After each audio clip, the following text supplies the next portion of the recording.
Hello everyone, welcome. Today we are going to talk about the topic of regional economic integration as a part of the subject business environment and international business. Now some countries they create business opportunities for themselves by integrating their economies.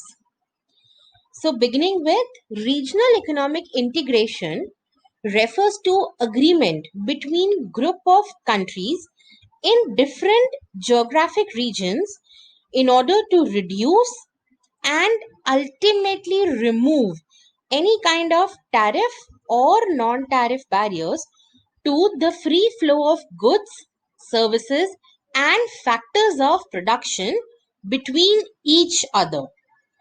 So basically the regional trade agreements are designed to promote free trade, but gradually the world may be moving towards a situation in which a number of regional trade blocs they have started competing against each other. Further, if we talk about the objectives of economic integration, so the very first objective is to pursue non-economic objectives such as strengthening the political ties and managing any kind of migration flows. Another objective of such economic integration is to ensure increased security of market access for smaller countries by forming regional trading blocs with larger countries so that they can benefit from the larger nations. Another objective of economic integration can be to improve members' bargaining strength in multilateral trade negotiations or also to protest against the slow trade of pace negotiations.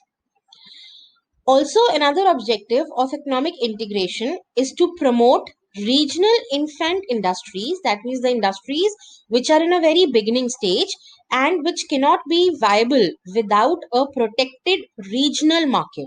So, for promoting some regional infant industries, sometimes these kind of economic integration helps a lot. Next, if we talk about that, what are the different levels of economic integration? So, the different levels of economic integration can be understood from four perspectives. So, the very first kind is free trade area. Now, a free trade area is a grouping of countries to bring about free trade between them. The free trade area is a kind of economic integration which abolishes all the restrictions on trade amongst the members, but each member is left free to determine its own commercial policy with non members. For example, NAFTA is a kind of regional economic integration in which the members are US, Mexico, and Canada. So, three of them they are working together and they also have the liberty being a member of this free trade agreement that they can determine that what is their own commercial policy with the members, along with that what could be the commercial policy with non-members.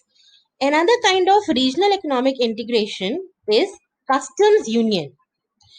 Now the member countries abolish all the restrictions and barriers on trade amongst themselves, or they charge low rates of tariffs in custom union. Along with that, they adopt a uniform commercial policy of barriers and restrictions jointly with regard to trade with non-member countries. So the primary difference between the free trade area that we just discussed from the customs union is that the members agree to treat trade with non-member countries in a similar manner. Another type of regional economic integration is common market. Now, common market is a kind of economic integration in which there is free movement of labor and capital allowed within the common market, besides having the two characteristics of the customs union, namely the free trade amongst the members and the uniform tariff policy towards the outsiders. So, actually, this kind of regional economic integration can be understood with the fact that common market has couple of features similar to that of customs union, along with one additional feature of free movement of labor and capital within the common market. Now, a prime example of common market can be the common market for Eastern and Southern Africa. Then there is another level of regional economic integration, which is economic union.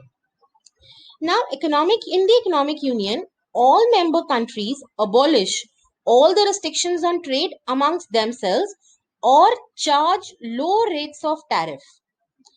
The very first characteristic. Another characteristic of economic union is that all the members of the economic union, they adopt a uniform commercial policy of barriers with regard to trade with the non-member countries. So if you see, the first two characteristics seem to be much similar with what we had done for the previous types of regional economic integration.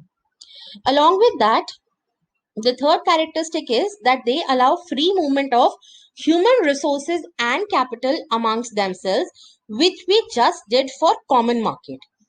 So besides these three characteristics being common with all different types of regional economic integration, economic union has one more additional characteristic, which is that all the members, they achieve uniformity in monetary policy and fiscal policy among the member countries.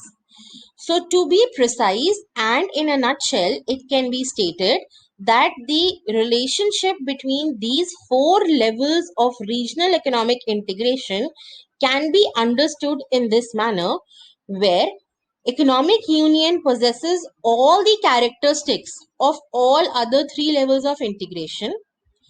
Common market possesses the characteristics of customs union as well as free trade area, and custom union possesses the characteristics of free trade area along with one more of its own. So this is the prime relationship and the different levels of regional economic integration.